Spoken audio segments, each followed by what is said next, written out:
Hello to all, I am Anurag sir, and today I will explain you all Class 8 English lesson number 7 Nothing You Can Do. So, let's start. So, this story is about a person who had lost his right hand in a train accident. तो यह person train से दिल्ली की ओर जा रहा था। यह नवंबर की शाम का समय था और इस पर्सन ने अपने शोल्डर को शॉल से ढका हुआ था। वह बताता है कि जिस हिस्से को उसने शॉल से ढका हुआ है वह कभी उसका राइट हैंड हुआ करता था और ऐसे ही एक ट्रेन हादसे में उसका हाथ हमेशा के लिए उससे छिन गया। वह बताता है कि ऐसे ही करीबन 3 साल पहले वो ऐसे ही एक एक्सप्रेस ट्रेन से सफ़र कर रहा था और हैंड वॉश करने के लिए सिंक के पास जाता है जो कंपार्टमेंट डोर के ही करीब था। हैंड वॉश करने के बाद जब वो अपनी सीट की ओर वापस जाता है तो अचानक से ट्रेन का एक ज़ोर का झटका लगता है जिस वजह से उसका बैलेंस बिगड़ जाता है और वो ट्रेन के बाहर फिक जाता है। वह बताता है कि कई घंटों तक तो वो ट्रैक में ही पड़ा रहता है। उसके आर्म से बहुत खून निकल रहा होता है और तभी ट्रैक इंस्पेक्टर कुछ समय बाद उसे आकर ढूंढ लेता है और इसे हॉस्पिटल ले जाया जाता है। हॉस्पिटल में उसे बताया जाता है कि उसकी कंडीशन काफ़ी क्रिटिकल थी पर फिर भी उसे बचा लिया जाता है। पर उसे इस बात का बहुत दुख होता है कि उसने हमेशा हमेशा के लिए अपने राइट हैंड को खो दिया। अभी वर्तमान में वह जिस ट्रेन से सफ़र कर रहा था उसका कंपार्टमेंट पूरा भरा हुआ था, लेकिन ये काफ़ी थैंकफुल है क्योंकि इसकी सीट रिजर्व थी। यह बहुत ही नर्वसली अपनी सीट की ओर जाता है अपने लेफ़्ट हैंड में सूटकेस को लिए हुए। कुछ मिनटों बाद यह अपनी सीट पर बैठता है और ये वहाँ के सभी लोगों को नोटिस करता है कि वो लोग इसे देख रहे हैं। इस वजह से इसे काफ़ी शाय फील होती है। यह पर्सन वहाँ नोटिस करता है कि उस कंपार्टमेंट में बॉयज़ और गर्ल्स सभी बैठे हुए हैं और वहाँ पर सभी लोग बहुत ही चेयरफुल और एक्साइटेड होकर बात कर रहे हैं। तभी एक दूसरा पर्सन जो इसके राइट हैंड साइड में बैठा हुआ है वो इससे कहता है कि क्या आप भी एबी ओलंपिक्स में पार्टिसिपेट कर रहे हैं। इस पर्सन को तभी रियलाइज़ होता है कि उससे जिसने सवाल किया है वो एक एथलेटिक बॉय है जो इसके राइट हैंड साइड में बैठा हुआ है और इसका डर तभी बढ़ जाता है क्योंकि इसके राइट शोल्डर से शॉल गिर गया है। इस वजह से उसकी आंखें आंसुओं से भर आती हैं। तो यह पर्सन बोलता है, I don't understand what do you mean. मैं समझा नहीं आपके कहने का मतलब क्या है। तभी इस पर्सन के अपोजिट में बैठी हुई गर्ल कहती है कि मंजीत, डोंट अपसेट हिम, इस व्यक्ति को परेशान मत करो। और मंजीत की तरफ से वह इससे माफ़ी मांगती है और कहती है कि मंजीत का इंटेंशन आपको नुकसान पहुंचाना नहीं था, यानी चोट पहुंचाना नहीं था।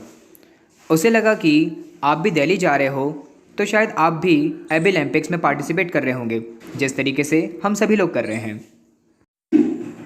जब यह पर्सन इस गर्ल की तरफ देखता है तो वह आश्चर्यचकित हो जाता है क्योंकि वह गर्ल स्माइल कर रही होती है और उसकी एज करीबन 14 ईयर्स की होगी और वह बिल्कुल भी डर नहीं रही है क्योंकि इसने भी अपना राइट हैंड खो दिया है।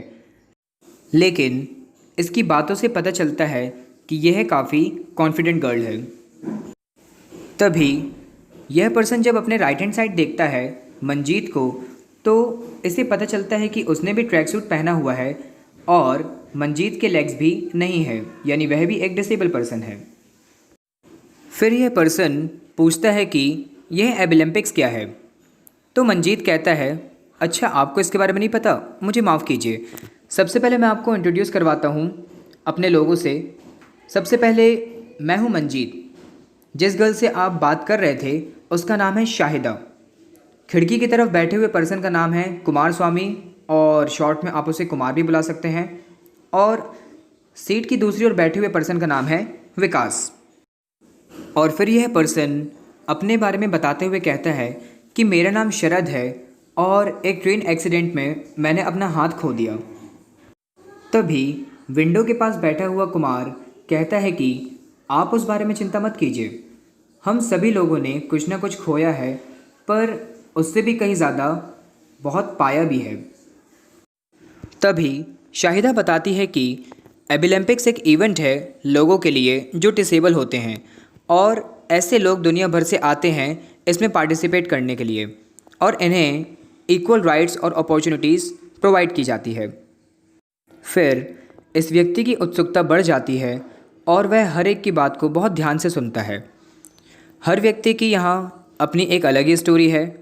इसे पता चलता है कि हर एक व्यक्ति ने यहाँ कुछ न कुछ खोया है, लेकिन इसे छोड़कर सभी लोगों ने अपने डिसेबिलिटी के साथ जीना सीख लिया है।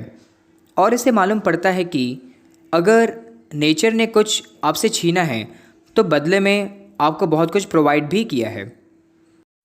इसे पता चलता है कि अगर एक पर्सन जो कि डिसेबल है लेकिन अपने छिपी हुई शक्ति को ढूंढ निकालता है तो लाइफ बहुत ही ज़्यादा जीने के लिए आसान और बढ़िया हो जाती है। फिर इसे पता चलता है कि एबिलम्पिक्स शब्द की व्युत्पत्ति दो शब्दों से मिलकर हुई है, ability and Olympics. It was way back in 1972। इस खेल की शुरुआत 1972 से की गई थी और इसका उद्देश्य था डिसेबल पर्सन्स की कैपेबिलिटी को बेहतर बनाना जापान कंट्री में। जब यह इवेंट हुआ तो इस इवेंट को नाम दिया गया Olympics of abilities. Disable persons all over the world had got the chance to compete among themselves and prove their merits to the world. इस इवेंट में डिसेबल पर्सन्स को मौका मिला जो दुनिया भर से आए हुए थे अपने आप को साबित करने के लिए कि वह भी किसी से कम नहीं हैं। इस पर्सन को बताया गया कि 1981 को international year of disable person घोषित किया गया और दुनिया का सबसे पहला इंटरनेशनल एबिलम्पिक हुआ टोक्यो में। यह इवेंट काफ़ी सफलतापूर्वक हुआ और फिर इसके बाद ईयर 1985 में दूसरा एबिलम्पिक्स हुआ बोगोटा कोलंबिया में। फिर ऑस्ट्रेलिया में ईयर 1995 में और प्रेग में ईयर 2000 में। फिर यह बताता है कि हम में से कोई भी उस रात सोया नहीं, सभी लोग एक दूसरे की हॉबी और एबिलम्पिक्स से रिलेटेड इवेंट के बारे में बात करते रहे। यह कहता है कि अब मैं अपने अंदर कॉन्फिडेंट महसूस कर सकता था। जो शॉल मेरे राइट शोल्डर से गिर गया था अब मैं उसकी तरफ ध्यान भी नहीं दे रहा था। और यह डिसाइड करता है कि यह भी दिल्ली में एबिलम्पिक्स स्टेडियम में जाएगा स्पेक्टेटर यानी कि दर्शक बनकर। वह इन सभी चिल्ड्रंस को चेयर अप करेगा और साथ ही इस अर्थ में जितने भी डिसेबल पर्सन हैं उन सभी को भी और अपने आप को भी। अंत में यह व्यक्ति कहता है कि एक ट्रेन थी जिसने मुझे यह डिसेबिलिटी प्रोवाइड की, लेकिन यह दूसरी ट्रेन थी जिसने मुझे जीवन जीने का सही सही अर्थ सिखा दिया। So, this was the complete explanation of this chapter. We will meet in the next video. Till now, take care. Good day.